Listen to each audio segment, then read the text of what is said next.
வேலூர் மாவட்டம் அணைக்கட்டு வட்டம் பாக்கம் கிராமத்துக்கு வந்திருக்கோம். இந்த கோவில் வந்து பார்த்தீங்கன்னா சுமார் 2000 ஆண்டுகள் பழமை வாய்ந்த கோயில். இதுதான் கோவிலோட பழைய நம்ம சுவாமி வந்து கடவுள் வந்து உத்தரவிட்ட பின்னாடி அப்போல்லாம் செல்ஃபோனே கிடையாது. நம்ம இந்த மாதிரி ஒரு 15 வருஷமாக வழிபாடு பண்ணோம். வந்திருக்கிற சர்ப்பம் அப்படியே எழுந்து நிற்கும். இப்படி நல்லா இவ்வளோ பெரிய சர்ப்பம் 6 உயரத்து எழுந்து நிற்குங்க ஐயா. இங்கே இருக்கிற விநாயக பெருமான் 2 தந்தங்கள் முழுமையாக இருக்கும்.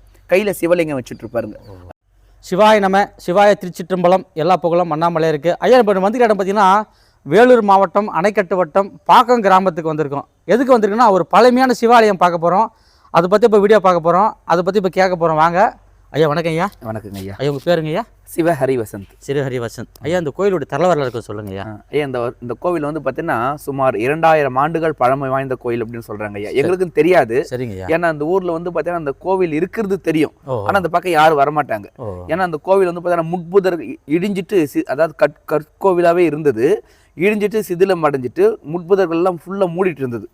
ஏன்னா இங்கே நிறைய பாம்புகள் தான் இருக்கும். ஏன்னா அந்த பக்கம் வழி அந்த ஆற்று பக்கத்தில் வழி போகும். இந்த வழியாக தான் நிறைய பேர் நிலத்துக்கு போவாங்க. அப்படி போகும்போது நிறைய பாம்பு சுவாமி மேலே ஏன்னா இடிஞ்சிட்டு இருக்கோம். சிவலிங்கம் மட்டும் தெரியும், லைட்டாக தெரியும். அது மேலே பாம்பு தான் இருக்குமா. ஆனால் பயந்து யாருமே வரமாட்டாங்க. அப்படி இருக்கும்போது அம்மாவுடைய கனவுல வந்து சுவாமி இந்த இடத்துல இருக்கேன், எனக்கு வந்து பார்த்தீங்கன்னா கோவில் கட்டுங்க அப்படின்னு சுவாமி உத்தரவிட்டாருங்க ஐயா. சுமார் ஒரு 25 வருஷத்துக்கு முன்னாடி. அப்போ வந்து பார்த்தீங்கன்னா இந்த மாதிரி எல்லாருமே இது மாதிரி விஷயம் சுவாமி வந்து கனவுல வந்து சொல்லியிருக்கிறாரு. நம்ம எல்லாருமே போகலாம், சுவாமி இருக்கிறாரு அப்படின்னு எல்லாம் நமக்கு அப்போதான் சிவமன்னா என்னன்னு தெரியாது. உண்மையாக ஏதோ சாமி கும்பிடுவோம், அவ்வளோதான். அப்படி இருக்கும்போது இங்கே இருக்கிற எல்லாமே நீங்கள் ஃபோட்டோவில் பார்ப்பீங்க. அந்த மாதிரி எடுத்து எல்லாம் க்ளீன் பண்ணிவிட்டு அந்த சிதிலம் அடைஞ்சதெல்லாம் எல்லாமே க்ளீன் பண்ணிவிட்டு எல்லாம் எடுத்து நம்ம தொடர்ந்து ஒரு 15 வருஷமாக வழிபாடு பண்ணங்க ஐயா. அப்புறம் சரி கோவில் கட்டலாம், கொஞ்சம் எல்லாம் நிதி திரட்டி கோவில் கட்டலாம் அப்படின்ட்டு இது பண்ணும்போது தான் நம்ம தொல்லியல் துறையிலேருந்து வர வச்சோம். அப்போ இங்கே இருக்கிற ஒரு கல்வெட்டுலாம் இருந்தது. அப்போது அப்போ அந்த கற்கள் எல்லாம் பார்த்துட்டு இது கிபி 13ஆம் நூற்றாண்டுக்கு முற்பட்ட காலங்கள் அப்படின்னு மாதிரி சொன்னாருங்க ஐயா. அதுக்கப்புறம் தான் இந்த ஸ்தல வரலாறு நம்ம கொஞ்சம் கொஞ்சமாக தெரிவிக்கும் போது ஜீவநாடியில் தான் ஸ்தல வரலாறுலாம் ஃபுல்லாக தெரிஞ்சுதுங்க ஐயா. அதாவது அந்த காலத்தில் எல்லாராலையும் காசிக்கு போக முடியாது. ஏன்னா இப்போ தான் வந்து பார்த்திங்கன்னா நம்ம டிரான்ஸ்போர்ட் இருக்குது. அதாவது ஏர்வேஸு ப்ளஸ் வந்து பார்த்திங்கன்னா ரயில்வே ப்ளஸ் வந்து பார்த்திங்கன்னா நம்ம பஸ் வசதியெல்லாம் இருக்குங்க ஐயா. ஆனால் அப்போல்லாம் எந்த ஒரு வசதியுமே கிடையாது. நம்ம காசிக்கு போனோம்னா இருக்கப்பட்டவங்க நம்ம மாட்டு வண்டி எடுத்துன்னு போவாங்க, இல்லாமல் நடந்து போவாங்க. அதனால் இந்த பக்கத்தில் இருக்கிற எல்லாரையும் உய்ய வேண்டும் அப்படின்னு சுவாமி வந்து பார்த்திங்கன்னா இந்த உத்திரகாவேரி ஆற்றன் கரையில் சுவாமி அருள் பாலிச்சிருக்காருங்க ஐயா. அவரே எழுந்து அதுக்கப்புறம் ஜீவநாடியில் என்ன வந்தது அப்படின்னா இங்கே ஒடுகுத்தூர் மகானந்தர் இருக்கார். அவர் வந்து பார்த்தீங்கன்னா பெங்களூரில் அல்சூர் என்ற ஏரிக்கரையில் ஜீவ சமாதி கொண்டு இருக்காருங்க ஐயா. அவர் இங்கே வழிபாடு பண்ணிட்டு தான் அதுக்கப்புறம் பெங்களூருக்கு போயிட்டு அல்சூரில் முருகர் கோவில் சிவன் கோவிலெல்லாம் கட்டி அப்புறம் அங்கே ஜீவ சமாதி அடைஞ்சிருக்காருன்னு ஒரு தலை வரலாறு இங்கே வந்து அகத்தியர் அந்த ஜீவநாடியில் சொல்கிறாருங்க ஐயா. அதுக்கப்புறம் இந்த ஸ்தலத்தில் வந்து பார்த்தீங்கன்னா சிவபெருமான் மட்டும் இல்லாமல் பெருமாளும் இருக்கார். ஏன்னா மகாவிஷ்ணு வந்து இங்கே வழிபாடு பண்ணியிருக்காங்க. சரிங்க. அது மட்டும் இல்லாமல் இங்கே சுவாமிக்கு எப்படி அம்பாலோ மகாவிஷ்ணுக்கு மகாலட்சுமி, பிரம்மாக்கு சரஸ்வதி, அதே மாதிரி நவகிரக மூர்த்தங்களும் தனக்குரிய வாகனம் மற்றும் மனைவியோடு இருக்காங்க. பைரவரும் பைரவியோடு அருள் பாலிக்கிறாங்க. சொர்ண ஆகாஷன பைரவருங்க ஐயா. இங்கே இருக்கிற விநாயக பெருமான் 2 தந்தங்கள் முழுமையாக இருக்கும். கையில் சிவலிங்கம் வச்சுட்டு இருப்பாருங்க. அது நீங்கள் அந்த இதை பார்க்கலாங்க. ஏன்னா 16 செல்வங்களை அருளக்கூடிய மகாபாரதத்துக்கு முற்பட்ட விநாயக பெருமானுங்க ஐயா. அதே மாதிரி இங்கே வந்து பார்த்தீங்கன்னா அகத்தியர் வழிபாடு பண்ணியிருக்காரு, காக பொச்சண்டர் வந்து வழிபாடு பண்ணியிருக்காருங்க ஐயா. எத்தனையோ பேர் இங்கே திருமணம் ஆகாதவங்களுக்கெல்லாம் இந்த தலத்துக்கு வந்து தொடர்ந்து 12 பிரதோஷம் வழிபட்டாலே போதும் திருமணம் நடந்திருக்குது. திருமணம் மட்டும் இல்லைங்க, நிறைய பேர் ஒரு சிலர் வந்து பார்த்தீங்கன்னா திருமணம் விவாகரத்தை முடிஞ்சிட்ருக்கோம், மறுமணம் இல்லையேன்னு இருப்பாங்க. அவங்களுக்கெல்லாம் கூட மறுமணமும் நடந்திருக்காங்க, இப்போ நல்லாவே இருக்காங்க. அதே மாதிரி நிறைய பேருக்கு குழந்தையின்மை பிரச்சனைக்கு இந்த தலத்துக்கு வந்து சுவாமி கிட்ட நம்பி வந்திருக்காங்க. நிறைய பேர் குழந்தை பாக்கியம் கிடைச்சிருக்கு. அதே மாதிரி வேலையின்மை பிரச்சனைக்கும் சுவாமி தீர்வு கொடுத்துருக்காரு. அதே மாதிரி கணவன் மனைவி பிரச்சனை, இல்லத்தில் கணவன் மனைவி பிரச்சனையாக இருந்தாலும் இங்கே வந்து சுவாமியை மனதார வழிபடும் போது அவங்க கணவன் மனைவி பிரச்சனை கூட தீர்ந்துருக்குதுங்க. இதெல்லாமே நம்ம சும்மா சொல்லலை, இங்கே எடுத்துக்காட்டவே சொல்கிறோம். நிறைய பேரே இருக்காங்க, உங்களுக்கு ஃபோன் நம்பர் கூட கொடுக்குறோம். சரி சரி. ஏன்னா இந்த மாதிரி இது என்ன நம்ம சும்மா வாயில் வந்த மாதிரி சொல்லக்கூடாது. ஆனால் இதெல்லாமே உண்மையாக நடந்திருக்கு, அதனால தான் சொல்கிறோம். அதே மாதிரி இங்கே சர்பம் வந்து வழிபாடு பண்ணியிருக்கு. நிறைய பேர் இப்போது சர்பம் வந்திருக்கு, அந்த நியூஸ் டிவியில் வந்திருக்கு. அதே மாதிரி நிறைய பேரும் பார்த்துருக்காங்க. இங்கே வந்திருக்கிற சர்பம் அப்படியே எழுந்து நிற்கும். இப்படி நல்லா இவ்வளோ பெரிய சர்பம் 6 உயரத்து எழுந்து நிற்குங்க ஐயா. அது மாதிரி நிறைய பேருக்கு பார்த்துருக்காங்க. அதே மாதிரி வருஷத்துக்கு 3 மாதம் சூரிய ஒளி சுவாமி மேலே நேரடியாக படும். அதாவது சூரியன் வந்து சூரிய பூஜை நடைபெறுகின்ற ஒரு ஆலயம், சூரியன் வந்து ஈசனை தரிசனம் செய்கின்ற ஒரு ஆலயம், சூரியனே வந்து பூஜிக்கின்ற ஒரு ஆலயம். இது நாங்கள் எதுவுமே அந்த மாதிரிலாம் வச்சு கட்டலை. ஆனால் இது கட்டினப்படால தான் எங்களுக்கே தெரியுது அதுவும் 3 மாதம் வைகாசி ஆனி ஆடி இந்த 3 மாதமும் சூரிய வந்து சுவாமியை வந்து வழிபாடு செய்கிறாருங்க ஐயா. அதே மாதிரிங்கிற உத்திர காவேரி இந்த கோவில் கட்டுறதுக்கு முன்னாடி இந்த ஆற்றுல தண்ணியாக வராது. அப்படியும் அதிகமாக மழை பெஞ்ச இந்த இது வந்து ஜவ்வாது மலைத்தொடர். அதாவது இந்த மலையை பாருங்க, இதுக்கு சுவாமிக்கு முன்னாடியும் மலை பாருங்க. இந்த 2 மலைக்கு சென்றதான் சுவாமி இருக்கிறார். சுவாமி கோவிலுக்கு பின்னாடி மலை இருக்கும், கோவிலுக்கு முன்னாடியும் மலை இருக்கும். இந்த மலை 2 மலைக்கு சென்றாதான் இந்த மலை இருக்கு. இந்த மலைத்தொடர் வந்து பார்த்தீங்கன்னா ஜவ்வாது மலைத்தொடர். இது நேராக மகாராஷ்டிராவில் இருக்கு இந்த ஜவ்வாது மலைத்தொடர். அது இந்த மலைத்தொடரில் வந்து பார்த்தீங்கன்னா அதிகமாக மழை பெஞ்சால் மட்டும் அந்த ஆற்றுல தண்ணி வரும். ஆனால் நம்ம கோவில் எப்போ சுவாமி கும்பாபிஷேகம் நடந்துச்சோ அப்போ இருந்து இந்த ஆற்றுல தண்ணி வற்றந்தே கிடையாதுங்க ஐயா. மழையே பெய்யலைன்னா கூட பக்கத்து ஊரில் தண்ணி வராது, இந்த பக்கத்தில் தண்ணி வராது. ஆனால் இங்கே மட்டும் தண்ணி இருந்துகிட்டே தான் இருக்கும். ஆமாங்க ஐயா, ரொம்ப சந்தோஷம் ஐயா. இப்போ நல்லா இந்த கோயிலுடைய தலைவரெல்லாம் சொன்னார். இப்போ அடுத்தது நம்ம கோயிலை சுற்றி பார்க்க போகிறோம். ஐயாவை ஒரு கோயிலை காமிப்பார், போகலாம் வாங்க ஐயா. இந்த கோவில் வந்து பார்த்திங்கன்னா வேலூர் மாவட்டம் அணைக்கட்டு வட்டம் குருராஜாபாளையத்திலிருந்து ஆலங்காயம் போகிற ரூட்டில் குருராஜாபாளையத்திலிருந்து 6 கிலோமீட்டர் தொலைவில் பாக்கம் என்ற கிராமத்தில் இருக்குதுங்க. பாக்கத்துக்கு வாங்க, கைலாயநாதரை கண்ணார பாருங்கள். நம்முடைய வினையெல்லாம் கண்டிப்பாக நம்மை விட்டு நீங்கும். நமது எண்ணியது எண்ணியவாறே அருளக்கூடிய ஒரு ஸ்தலம் நமது கைலாயநாத திருக்கோயில்.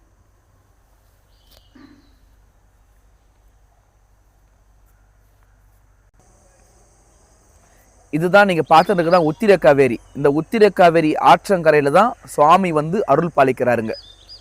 ஆமாம், ஏன்னா ஒரு காலத்தில் இந்த ஆற்றுல பெரு வெள்ளம் வந்து தான் இந்த ஆலயம் சிதிலம் அடைஞ்சிருக்குது. இந்த ஆற்றுல எப்போ சுவாமி கும்பாபிஷேகம் நடந்ததோ அப்போ இருந்து தொடர்ந்து இந்த ஆற்றுல தண்ணி வந்துட்டே தான் இருக்குது. பக்கத்து ஊரில் நின்னா கூட இந்த திரி நின்றுடும். இங்கே மட்டும் ஆலயத்தாண்ட மட்டும் ஜவரியாக போயிட்டே தான் இருக்குங்க. ஐயா சொல்லுங்கள், இந்த கோயிலை பற்றி சொல்லுங்கள். ஆலயத்தோட நுழைவாயிலில் சுவாமிக்கு இடதுபுறம் வலதுபுறம் சந்திர பகவானும், அதே மாதிரி இந்த பக்கம் சூரிய பகவானும் அருள் பாலிக்கிறாருங்க.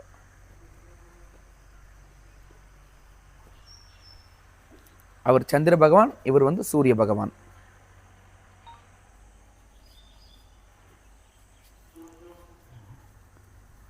இப்போ அடுத்து ஒவ்வொரு கோயிலை சுற்றி பார்க்க போகிறோம் ஐயா. ஐயா தான் சொல்கிறாரு, கோயிலோட குருக்கள் ஐயா சொல்லியிருக்கிறாரு, கோயிலுடைய ஐயா தான் கோயிலோட தலைவர்லாம் சொல்லியிருக்கிறாரு. அருள்மிகு உமா மகேஸ்வரி உடனுரை கைலாயநாதர் திருக்கோயில். ஐயா இங்கே இருந்த பழமையான திருமேனிகள் இது 2மே மகாவிஷ்ணு ஸ்தலம் தான். இதுவும் மகாவிஷ்ணு ஸ்தலம் தான், அவரும் மகாவிஷ்ணு தான். அங்கே பழமையான அம்பாள் சிதிலம் அடைஞ்சிருந்தது. முருகப்பெருமான், சண்டிகேஸ்வரர், நந்தியம்பெருமான். அதாவது இந்த கோவிலில் வந்து பார்த்தீங்கன்னா நவகிரகமே கிடையாது. முந்தைய அப்போ நவகிரகத்துக்கு நவகிரகமே கிடையாது. இப்போ தான் நவகிரகம் கட்டியிருக்கு. இதுதான் கோவிலோட பழைய, நம்ம சுவாமி வந்து கடவுள் வந்து உத்தரவிட்ட பின்னாடி அப்போல்லாம் செல்ஃபோனே கிடையாது. நம்ம இந்த மாதிரி ஒரு 15 வருஷமாக வழிபாடு பண்ணோம். அதுக்கப்புறம் இப்போ திருப்பணி கடந்த 2015 திருப்பணி ஆரம்பித்தோம். 2022 கும்பாபிஷேகம் நடந்தது. நால்வர் பெருமக்கள்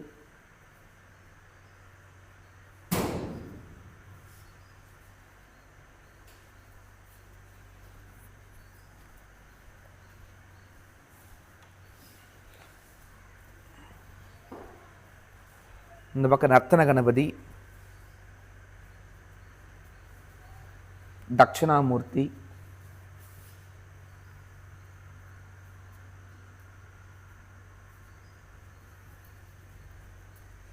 அடுத்ததா நம்ம விநாயக பெருமான், ஸ்ரீ கைலாய விநாயக பெருமானை தரிசனம் பண்றோம்.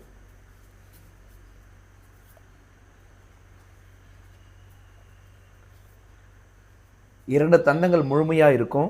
கையில சிவலிங்கம் வச்சுட்டு இருப்பார்.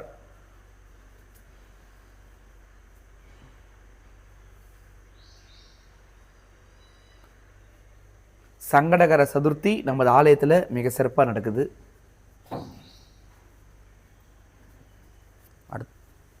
அடுத்ததான் மகாவிஷ்ணு, சுவாமிக்கு பின்புறம் மகாவிஷ்ணு. ஏன்னா அங்கே வந்து மகாவிஷ்ணு வந்து வழிபாடு பண்ண ஸ்தலம்ன்றதுனால சுவாமிக்கு பின்புறம் அப்படியே மகாவிஷ்ணு பிரதர்ஷனம் செஞ்சுருக்கு. அப்படியே மகாவிஷ்ணுக்கு நேராக சுவாமிக்கு பின்னாடி முருகப்பெருமான் சுப்பிரமணிய சுவாமி, அன்னை வள்ளி தெய்வானையோடு சுப்பிரமணிய சுவாமி அருள் பாலிக்கிறார். கிருத்திகை வழிபாடு ஒவ்வொரு மாதமும் நமது ஆலயத்தில் மிக சிறப்பாக நடக்கும்.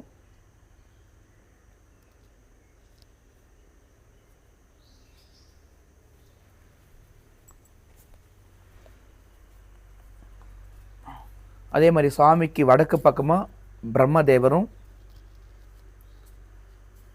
சண்டிகேஸ்வரரும் அருள் பாலிக்கிறாங்க.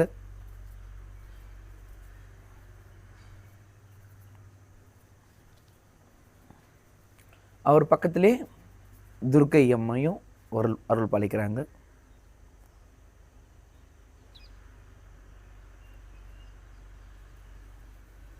அதுக்கப்புறம் சுவாமிக்கு பக்கத்தில் எப்படி சுவாமி வந்து பார்த்தீங்கன்னா கிழக்கு பக்கமாக அருள் பாலிக்கிறாரோ அதே மாதிரி தான் இங்கே இருக்கிற அம்பாலும் கிழக்கு நோக்கி தான் அருள் பாலிக்கிறாங்க. கருணையே வடிவமாகிய அன்னை உமா மகேஸ்வரி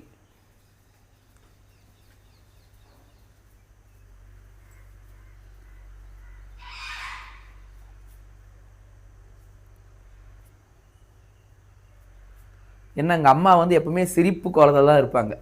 சாந்த ஸ்ரூபியா தன்னை நம்பி வந்தவரை வந்து பார்த்தீங்கன்னா சுவாமி அரவணைத்து அவங்களுக்கு அவங்க வேண்டியதை அருள் பாலிக்கக்கூடிய ஒரு அற்புதமான கோலத்தில் சுவாமி அருள் பாலிக்கிறாங்க. சுவாமிக்கு எதிர்க்கு அப்படியே நந்தியம்பெருமான். எல்லா ஆலயத்திலும் சிம்ம வாகனம் இருக்கும். இங்கே அம்பாள் வந்து பார்த்தீங்கன்னா சாந்த ஸ்வரூபி. கோபம்னா என்னன்னு தெரியாது இங்கே இருக்கிற அம்பாளுக்கு, அந்த மாதிரி சொல்லலாம். அதேபோல் ஆலயத்தோட வாயு மூலையில்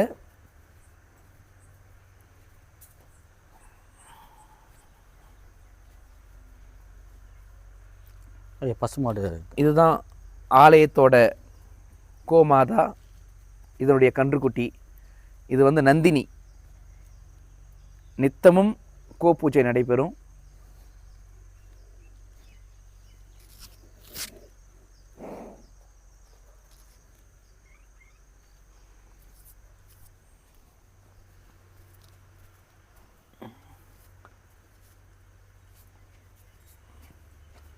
மகாலட்சுமி சரஸ்வதி.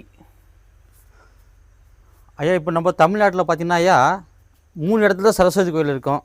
நம்ம தமிழ்நாட்டில் பார்த்தீங்கன்னா திருவாரூர் மாவட்டம் கூத்தனூர் இருக்கும், அங்கே ஒரு சரஸ்வதி கோயில் பார்த்தோம்.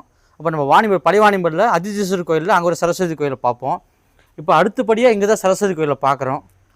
படிக்காத பசங்கள்லாம் கல்வி ஞானம் உள்ள பசங்கள்லாம் வந்து இந்த அம்மா கிட்ட வந்து கும்பிட்டு நல்லா கல்வி அறிவு வரும்னு ஒரு ஐதீகம் ஐயா.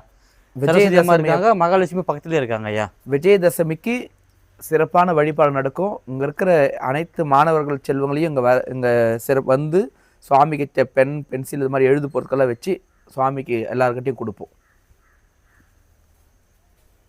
விஜயதசமி சரஸ்வதி பூஜை எல்லாம் சிறப்பாக வழிபாடு நடக்கும்.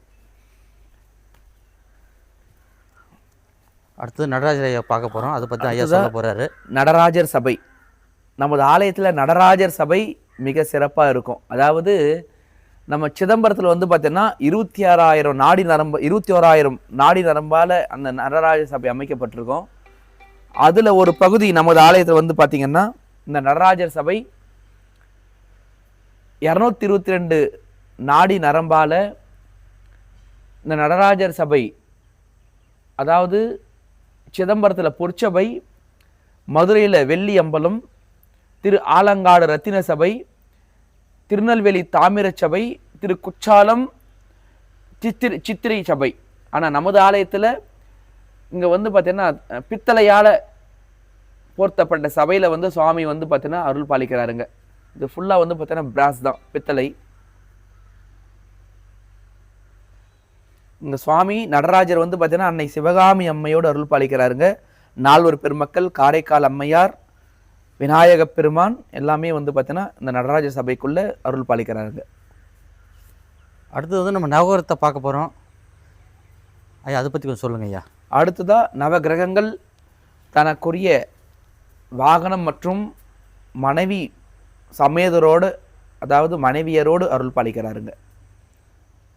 ஐயா நீங்கள் மற்ற கோயிலெல்லாம் பார்த்தீங்கன்னா வெறும் நவகிரகங்கள் மட்டும் இருக்கும். ஆனால் இந்த கோயில் ஒரு அதிசயம் என்னென்னா அவங்களுடைய மனைவிமார்களோடு அவங்களுடைய வாகனத்தோடு இருக்கிறாங்க. ஒரு நவகிரகங்களும் அற்புதமான ஒரு காட்சிங்க ஐயா. எங்கேயுமே நம்ம பார்க்கல இது வரைக்கும். உங்களுக்காக பிரத்யோக காட்சி காமிச்சுன்னுக்கிற பாருங்கள். ஒவ்வொரு சாமியும் அவருடைய வாகனத்து மேலே உட்காந்துக்கிறாங்க. அவருடைய மனைவி ஸ்தானம், மனைவிமார்கள் கூட வச்சுருக்காங்க. அதையும் பார்க்க போகிறோம். அதையும் பார்த்துன்னுக்கிறீங்க பாருங்கய்யா. அதுவும் இங்கே இன்னொரு சிறப்பு என்னென்னா, மனைவியை வந்து தன்னுடைய மடியிலே வச்சுட்டு இருப்பாங்க, தனியாக கூட இல்லாமல். மற்ற நவகிரக கோயிலில் பார்த்தீங்கன்னா கூட, மற்ற கோயில்களெல்லாம் கூட இந்த மாதிரி நீங்கள் பார்த்துருக்க மாட்டீங்கய்யா. ஒரு அற்புதமான ஒரு காட்சி. மறக்காமல் வாங்க. வேலூர்லேருந்து வந்தீங்கன்னாக்கா அணைக்கட்டு தாலுக்கா பாக்கம் கிராமத்துக்கு வாங்கய்யா. மறக்காமல் இந்த கோயிலை தரிசனம் பண்ணுங்கள். அற்புதமான ஒரு பழமையான திருத்தலம், 2000 ஆண்டுகளுக்கு முன்பு கட்டப்பட்ட கோயில். மறக்காமல் வாங்க ஐயா. இன்னும் அந்த கோயிலை பற்றி சிறப்பாக நமக்கெல்லாம் காமிச்சுருக்கிறாரு. இந்த சாமி யாருன்னு சொல்லுங்க ஐயா. இவர் சொர்ண ஆகர்ஷண பைரவர், பைரவையோடு அருள் பாலிக்கிறாருங்க.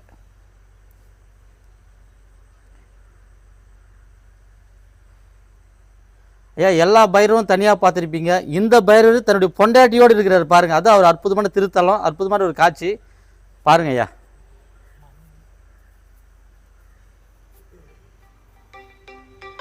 இதுதான் நம்ம இந்த கோயில் ஐயா நம்ம சுற்றி பார்த்தோம் ஐயா. இப்போ அடுத்தது நம்ம ஐயாவை மூலவரை போய் பார்க்க போகிறோம், சாமியை போய் பார்க்க போகிறோம். கடைசியாக சாமியை பார்க்க போகிறோம். சாமியை பார்க்கலாம் வாங்க.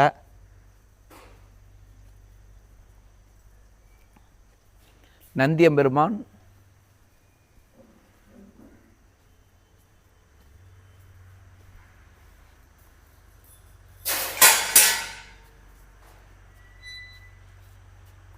நந்தி பெருமானை தான் பார்த்துன்னுக்குறேன். எப்போது வாங்க. மறக்காமல் பிரதோஷ நாளில் விசேஷம், பௌர்ணமி நாளில் விசேஷம் பண்ணுறாங்க ஐயா.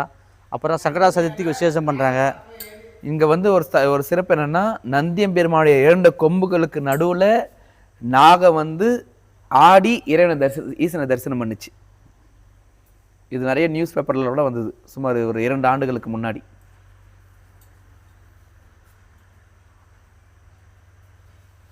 அப்புறம் நமது ஆலயத்தில் இன்னொரு சிறப்பு என்னென்னா, இங்கே வந்தால் திருவருளும் பெறலாம், குருவருளும் பெறலாம். இங்கே வந்து இந்த இடத்துல 2 சித்தர்களுடைய ஜீவ சமாதி. அதனால தான் இந்த இடத்துல பஞ்சலோக நந்தி பிரதிஷ்டை செஞ்சிருக்கு. சித்தர் திவ்யமுனி, சித்தன் ராமலிங்கன் சுவாமிகள் அப்படின்ற 2 சித்தர்கள் இந்த இடத்துல ஜீவ சமாதி அடைஞ்சிருக்காங்க.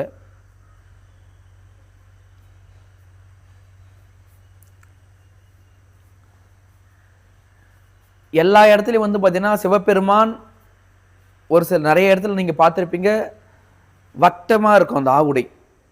ஆனால் நமது ஆலயத்தில் வந்து பார்த்தீங்கன்னா சிவபெருமான் சதுர ஆவுடையில் இருக்காங்க. நீங்கள் பழைய ஃபோட்டோலையும் நீங்கள் பார்த்தா தெரியும், இங்கேயும் பார்த்தாலும் தெரியும். சுவாமி வந்து பார்த்தீங்கன்னா சதுர ஆவுடை. இந்த பானம் அப்படியே பழசு தான்.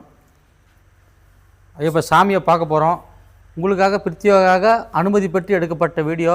மறக்காமல் சாமியை பாருங்கள் ஐயா, தரிசனம் பண்ணுங்கள். இங்கே சுவாமி வந்து பார்த்தீங்கன்னா ஒரு மகாராஜா கோலத்தில் அருள் பாலிக்கிறாருங்க. அந்த காலத்தில் நமக்கு ஒரு கஷ்டம் அப்படின்னா நம்ம அரசன்கிட்ட போயிட்டு அந்த குறையை நம்ம தீர்த்துக்குவோம். அதே மாதிரி தான் இந்த இடத்துல சுவாமி மகாராஜா கோலத்தில் அருள் பாலிக்கிறாரு. உங்களுக்கு எந்த ஒரு கஷ்டமாக இருந்தாலும் இவரை நாடி நம்பி வரும்போது அந்த குறையை வந்து பார்த்தீங்கன்னா சுவாமி தீர்த்து வைக்கிறாருங்க. கைலாயநாதர் கஷ்டங்களை தீர்த்துக்கிறார் கைலாயநாதர். சுவாமியோட 2 பக்கத்துலேயும் சிம்ம ஆசனத்தில் சுவாமி அமர்ந்த கோலத்தில் அருள் பாலிக்கிறாருங்க. நீங்கள் சுவாமி கீழே பார்த்தீங்கன்னா அது இந்த குத்துவிலுக்கு பின்னாடி இருக்கும், சிம்மம் இருக்கும், அந்த சிம்ம ஆசனம் குத்துவிலுக்கு பின்னாடி இருக்குது. அந்த சிம்ம ஆசனத்தில் அமர்ந்த கோலத்தில் சுவாமி அருள் பாலிக்கிறாருங்க. அதே மாதிரி நீங்கள் சுவாமியோட பானத்தை நீங்கள் பார்த்தீங்கன்னா தெரியும், சுவாமி வந்து புள்ளியாக தான் இருப்பார். ஏன்னா சுவாமி ஒரு சுயம்பு மூர்த்தியாக இந்த இடத்துல அருள் பாலிக்கிறாருங்க.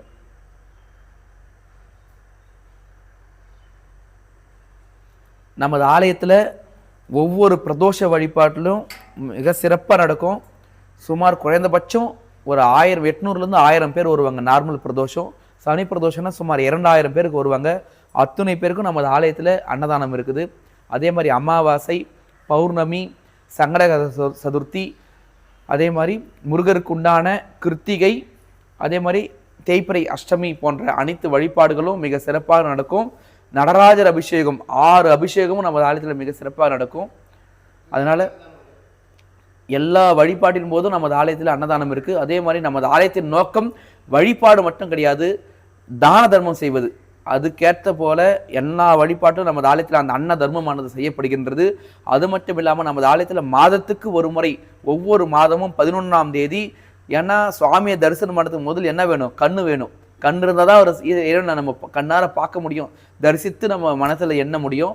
அதனால அனைவருக்கும் இலவசமாக கண்ணுக்கு இலவச மூலிகை மருந்து, கலிக்கம் என்ற மூலிகை மருந்து நமது ஆலயத்தில் ஒவ்வொரு மாதமும் 11ஆம் தேதி இலவசமாகவே நம்ம விடுறோம்.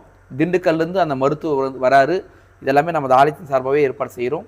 அது மட்டும் இல்லாமல் முடியாதவங்களுக்கு அரிசி கொடுக்கறது, அந்த பொருளுதவி கொடுக்கறது, நம்மளால் நமது ஆலயத்து மூலம் என்ன செய்ய முடியுமோ அந்த தான தர்மம் மூலம் நம்ம ஆலயத்து மூலமாக செஞ்சுட்டு வரோம்.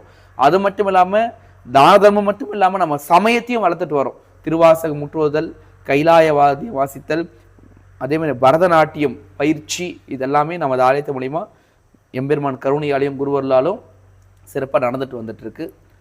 இந்த அண்ணாமலையார் 222 இந்த யூடியூப் சேனல் மூலயமா நமது சுவாமியை நீங்கள் நேரில் வர முடியாதவங்க தரிசனம் செஞ்சுங்க, அந்த புண்ணியத்தையும் நீங்கள் பெறுங்க. திருச்சிற்றம்பலம். ஐயா, இவ்வளோ நேரம் வரைக்கும் நம்ம இந்த வீடியோவை பார்த்தோம், கோயிலெலாம் சுற்றி பார்த்தோம். ஐயா சிறப்பாக அந்த வரலாறு சொன்னார். இந்த வீடியோ பிடிச்சிருந்தா மறக்காமல் நம்ம சேனலை சப்ஸ்கிரைப் பண்ணி பெல் பட்டன் அழுத்துங்க, லைக் பண்ணுங்கள், ஷேர் பண்ணுங்கள், கமெண்ட் பண்ணுங்கள். மீண்டும் அடுத்த வீடியோவில் சந்திக்கும் வரை உங்களிலிருந்து விடைபெறுவது உங்கள் சக்தி ஜோசியர். சிவாய நம. சிவாய திருச்சிற்றம்பலம். எல்லா புகழும் அண்ணாமலையாருக்கே. திருச்சிற்றம்பலம்.